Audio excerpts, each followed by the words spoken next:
شیشہ نہیں چک سکتا کرے ہو لے گا جب تک اٹھا سکتا تھا اٹھایا. پھر سورہ الدخان اٹھائیں. اللہ نے شب برات شعبان کی 15ویں رات اس میں قرآن عالم نور سے اٹھا کر آسمان کی وسط کو پہلے آسمان پہ رکھا. اِنَّا أَنزَلْنَاهُ فِي لَيْلَةٍ مُبَارَكَةٍ. ایک وقت آیا کہ آسمان کی وسط نے بھی عرض کر دیا مولا جب تک اٹھا سکتا تھا اٹھایا. بڑا وزنی ہے کہیں اور لے جا. اس سے آگے زمین تھی. زمین پر سب سے مضبوط پہاڑ تھے. پہاڑوں پر اتارے ہی نہیں پہلے ہی ایڈوانس کہہ دیا جن نور نہیں چک سکیا. آسمانی وسط نہیں چک سکتی. پہاڑ کے دے بیچارے لو انزلنا هذا القرآن على جبل لرأيته خاشعا متصدعا من خشية. یہ سب عبارت النص ہے اور اس میں ایک اشارت النص. اشارت النص یہ ہے اشارت النص یہ ہے کہ اللہ اب قرآن وہاں بھیجنا چاہتا ہے جو عالم نور سے بھی زیادہ نوری مقام ہو اور کبھی معذرت نہ کرے. آسمان کی وسعت سے بھی زیادہ شرح والا سینہ ہو جو کبھی معذرت نہ کرے اور پہاڑوں کی چٹانوں سے بھی زیادہ مضبوط ہو. اٹھائے بھی اور ادھر ادھر نہ ہو. بس پوچھا مولا وہ نور عالم نور سے زیادہ نوری آسمان سے زیادہ وسیع اور پہاڑوں کی چٹانوں سے زیادہ مضبوط کون سا مقام ہے جہاں ہمیشہ محنت نہیں آئے گی اور قرآن اٹھایا جائے گا. آواز نزلنا علیک الکتاب تبیانا لکل شیء. کائنات کی ہر شے کا بیان ہم نے قرآن میں رکھا اور قرآن اٹھا کر محمد کے سینے میں رکھا. ایک بات کلیئر ہو گئی نبی کا سینہ عالم نور سے بھی زیادہ نوری ہے. سے بھی زیادہ شرح والا ہے اور پہاڑوں کی چٹانوں سے بھی زیادہ مضبوط ہے. قرآن اتنا وزنی جسے کوئی نہ اٹھا سکا اسے مصطفیٰ کے سینے نے اٹھایا. اور آل اتنی وزنی کہ حسنین کو محمد کے کندھوں نے اٹھایا.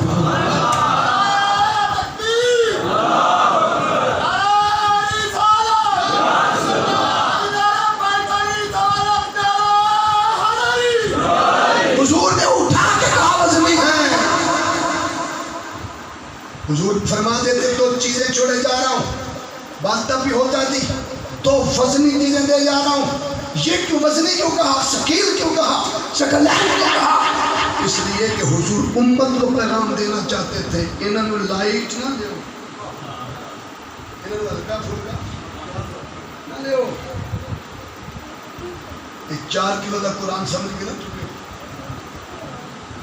ناروال کی سیشن کورٹ میں سیشن ججز کو لیکچر دیتے ہوئے میں نے انہیں کہا تھا کہ جو تم مجرم سے قرآن اٹھواتے تھے وہ کہوں گا سچ کے سوا کچھ نہیں کہوں گا تم بھی مجرم ہو. ججز کے منہ پہ میں نے اس لیے کہ مجرم کا کون سا قرآن ہوگا. وہ پلاٹ بچانے کے لیے جان بچانے کے لیے اٹھا جائے گا. یہ تو محلے کی پریا کا بھی فیصلہ ہے. 9 چنیں گے 3 رہ جائیں گے 3 میں سے مدعی 1 چنے گا. اے بابا تیرے علوم گواہی دیتے پھر میں نے 12 سال بطور chairman peace committee government of Punjab میں. اس لیے پریا کے اصولوں کی تھوڑی بہت سوچ بوجھ ہے. قرآن کو اگر وزن حقیقی پتہ چل جائے تو سچا بھی نہ اٹھائے کوئی. قرآن کو نبی کے سینے نے اٹھایا آپ کو نبی کے کندھوں نے اٹھایا. تو میں نے ہلکا پھلکا نہ جانا. یہ بھی بندے ہیں ہم بھی بندے تھے اور اس طرح اس جملوں میں خبردار ایسے جملے نہ بولنا. دو رشتہ داری سے رشتہ داریاں دی جانگ سی اور میں خبردار یہ وزنی ہے انہیں نبی نے اٹھایا. اور دونوں کو جوڑا چونکہ حسرت نزاکت طبیعت ایک جیسی ہونی کنڈیشنل ہے کنکلیوسیو ہے کمپلسری ہے مسٹ ہے لازم ہے. اس لیے تسنیہ کے اصول کے مطابق قرآن بھی نور ہے نبی کی آل بھی. اس لیے دونوں اور سید شبیر شاہ صاحب رحمۃ اللہ علیہ اس لیے پڑھا کرتے تھے کہ تیری نسل پاک میں ہے بچہ بچہ نور کا،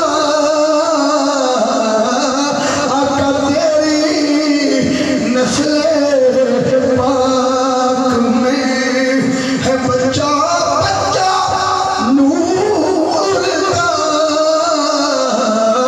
آقا تو ہے عین نور تیرا، سب دھرا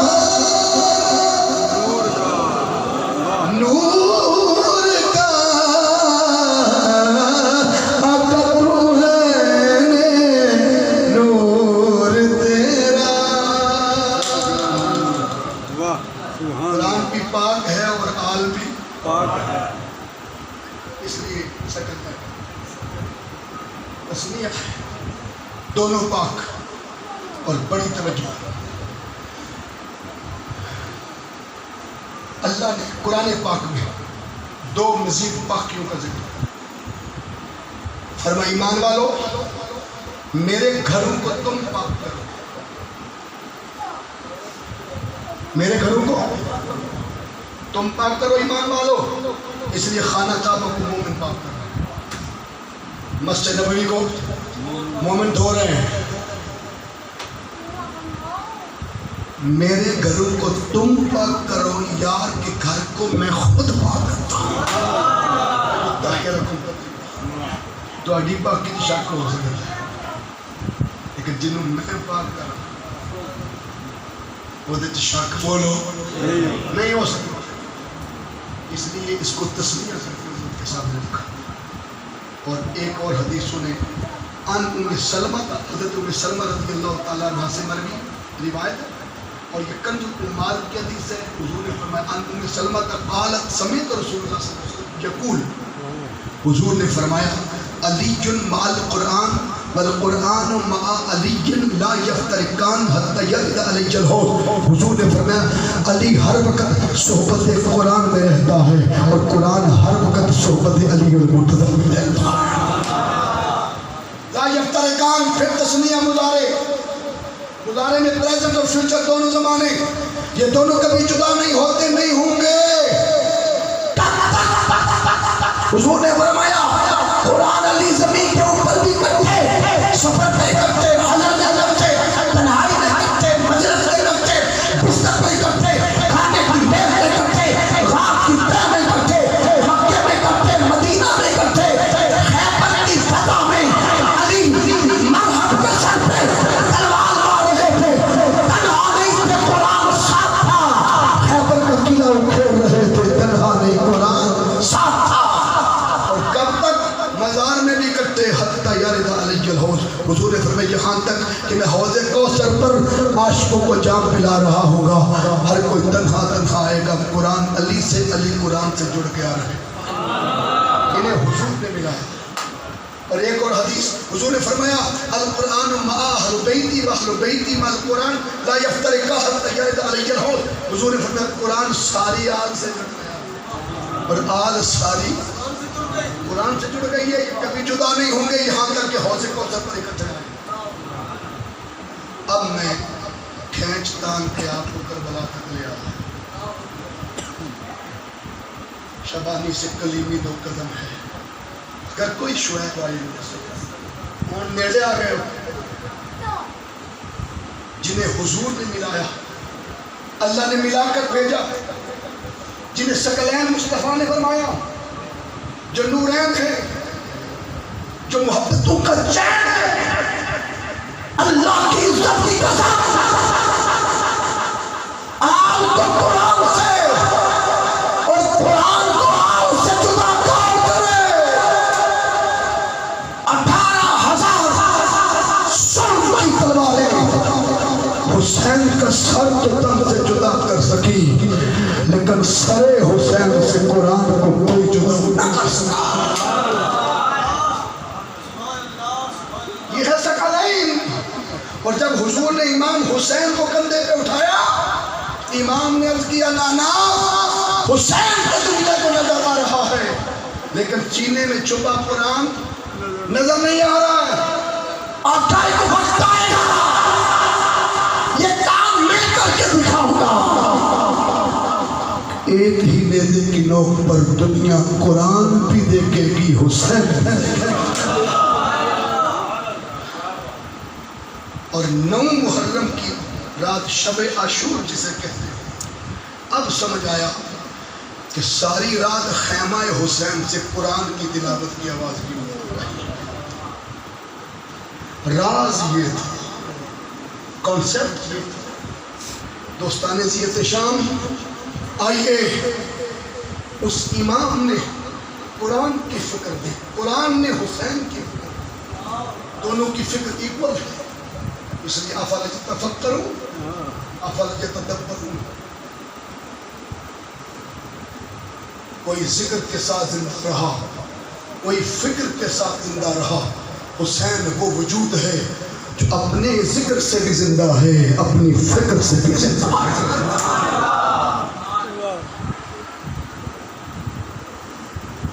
کربلا میں امام نے نویں رات جب جمع کیا تھا سب کو، تو کہا تھا میں تو نبی کی بشارت پر دین بچانے کے لیے سر کٹانے آیا ہوں، اور تم میں سے عزیمت کا راہ اگر اختیار نہیں کرنا چاہتا، راہ رخصت کی میں خود اجازت دیتا ہوں، جانا چاہے چلا جائے.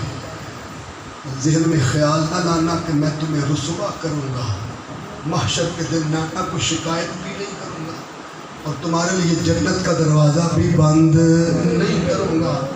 اجازت دے رہا ہوں، you can go from here، تم جا سکتے ہو، اپنی جان بچا لو.